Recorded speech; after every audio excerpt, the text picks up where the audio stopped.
Hello po mga ka-arbs. Magandang hapon po sa inyo. Sa ngayon po lalakad tayo at gagawa tayo ng content. At ang binabala kong puntahan yung dike dyan sa may Higom River, sa may nasasakupan ng Barangay Naslo. Mukhang magandang gawa ng content dyan. Tara po mga ka-arbs, lakad na tayo at umpisa na natin.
Dead end po pala yun mga ka-arbs, kaya lulusong na tayo dito sa ilog.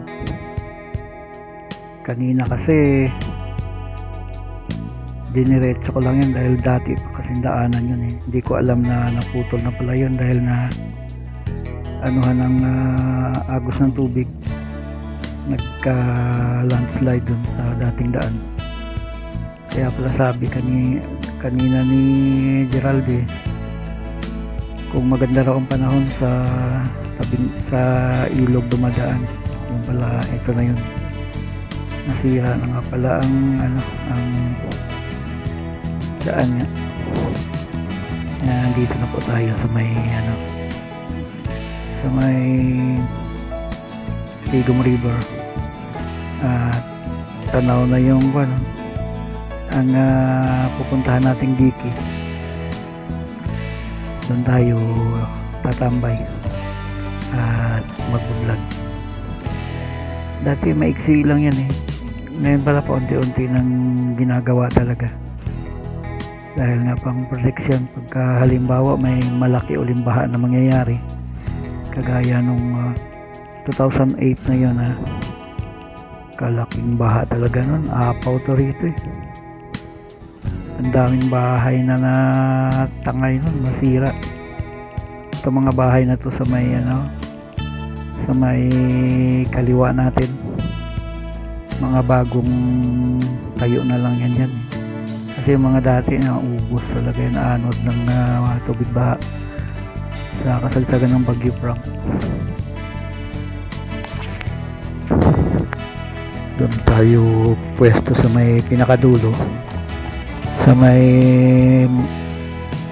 malapit na sa sa pinaka ng Baklayan.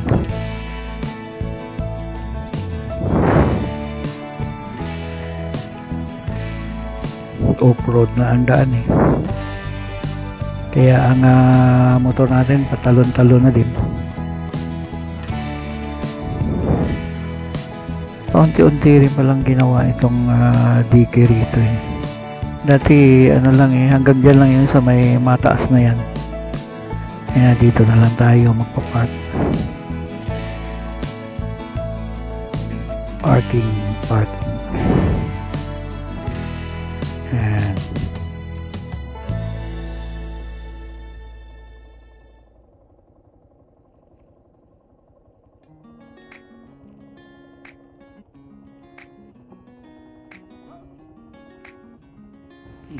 nandito na po tayo sa baba at aakyat po tayo dyan sa taas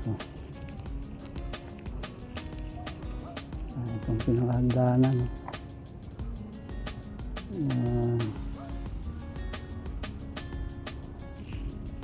iwan muna natin din si YTX para po samahan niyo ako paakyat mga ka-arb.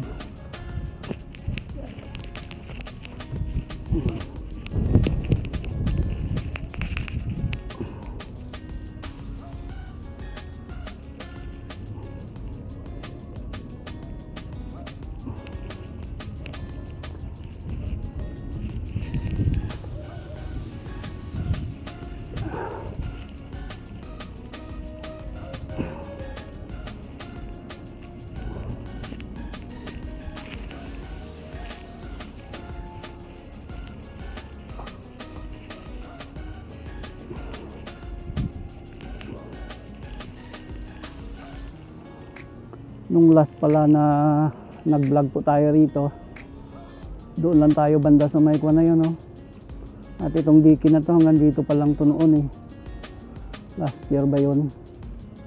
Hindi, itong taon lang na to. Ngayon naabot na siya doon sa may mga kabahayan.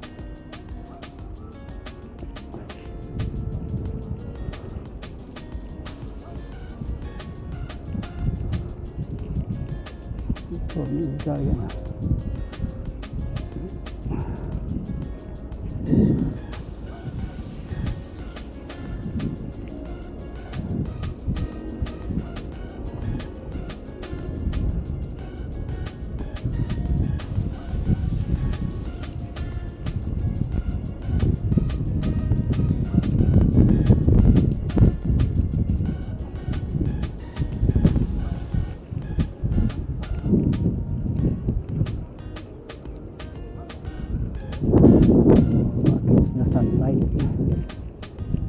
Adjustin na lang natin ang kuha nito, ang resolution natin para kahit paano mapalinaw ng konti.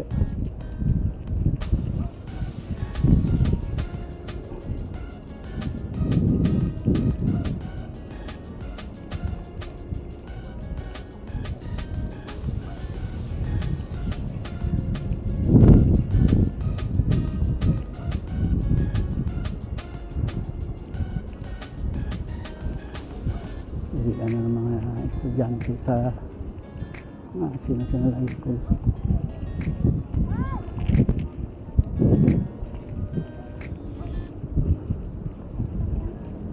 Diyan po sa kabila ng kawayan na yan, diyan kami dati nakatira eh. Bali kabilang barangay na yan.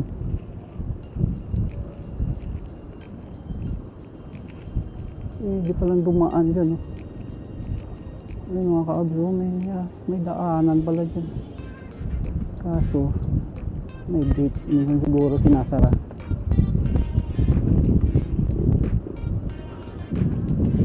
Tinagal-tagal ko nang nanirahan sa lugar na ito, ngayon pala ako napunta rito.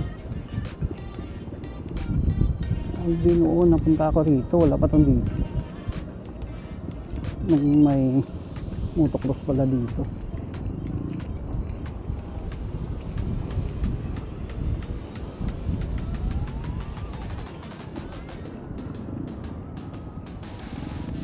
Mga kabahayan na din dyan.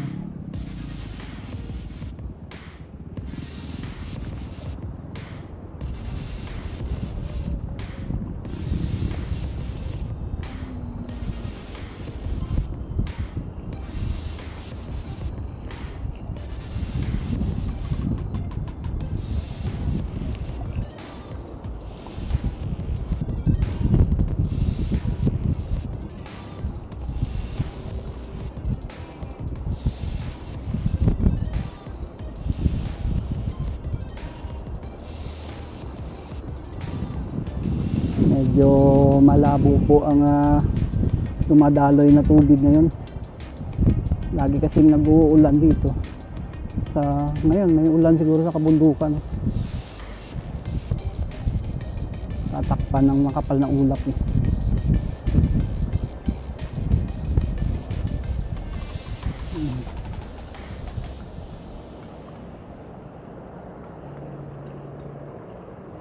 Bababa po tayo dito.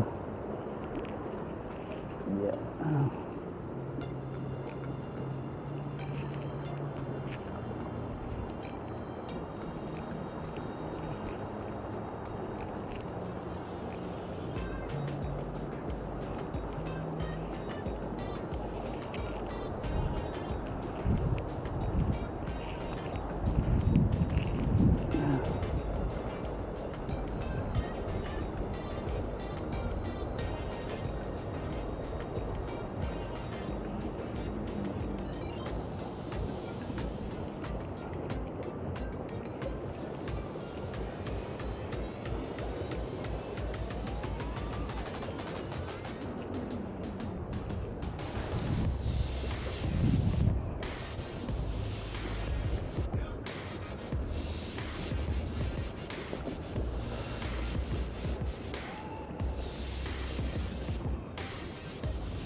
Tempo may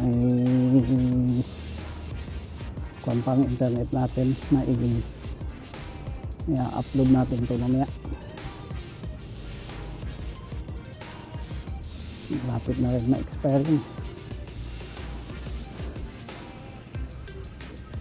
para naman may bago tayong upload ulit.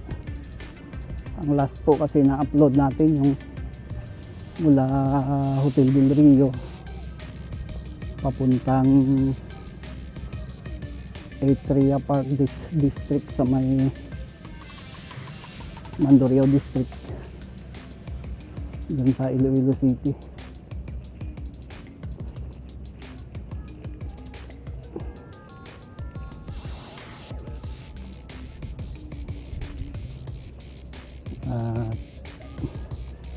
Sana hindi tumaas-taas na ang views natin sa watch time hour. Sa views medyo wala naman akong masabi, medyo kontento na rin ako kasi hanggang dyan lang talaga ang kaya na halos makabuo ng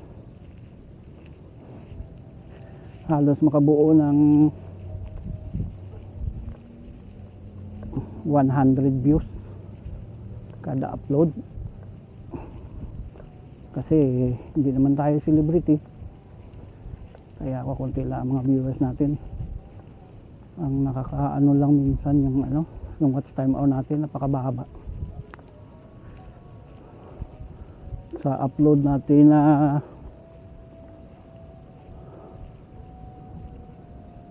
tag 12 minutes, minsan 4 minutes lang ang average nya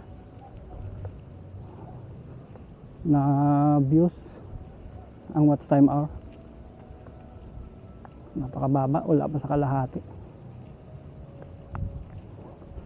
Bagay, hindi mo naman kasi ma-please ang mga viewers kung hanggang doon lang talaga ang nila. Alamang siguro hindi nila masyado nagustuhan ang style natin ng pagbablog, kasi nga simple lang naman din, pero sige lang, ganun talaga, tiyagaan lang naman din ito at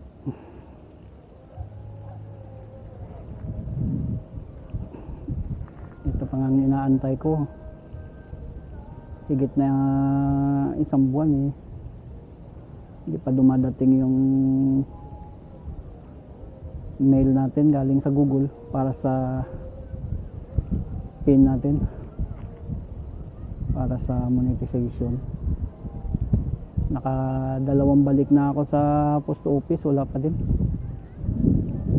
Ang sabi ng Google, kung lang daw yun 2 to 4 weeks.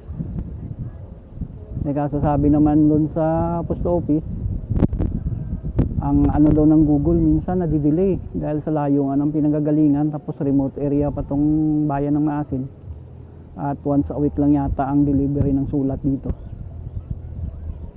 Lalo na sa ngayon, bibihira na lang ang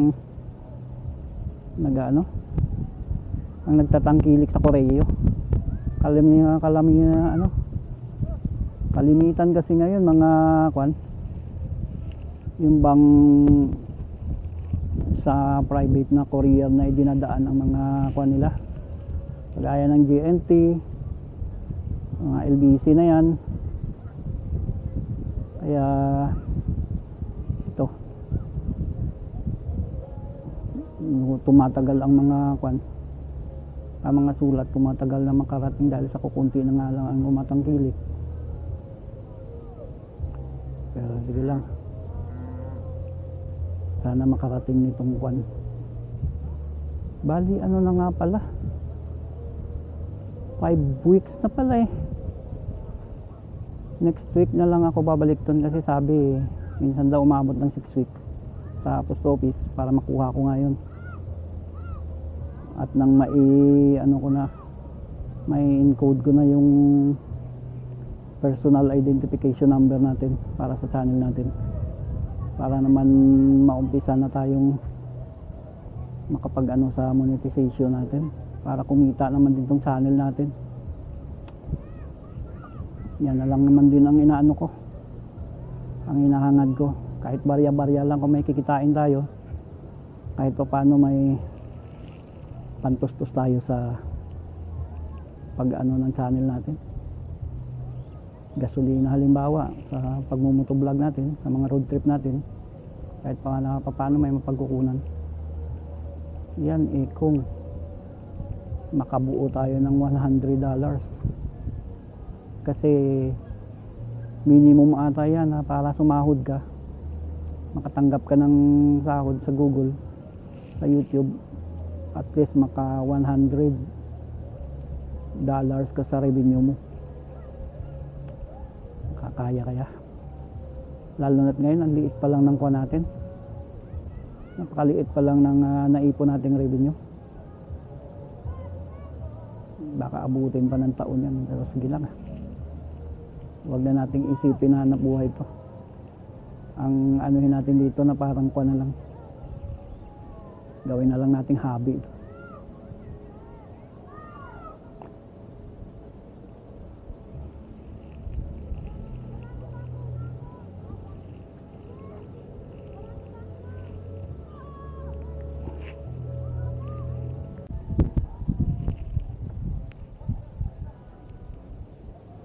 Paano po mga ka-arbs?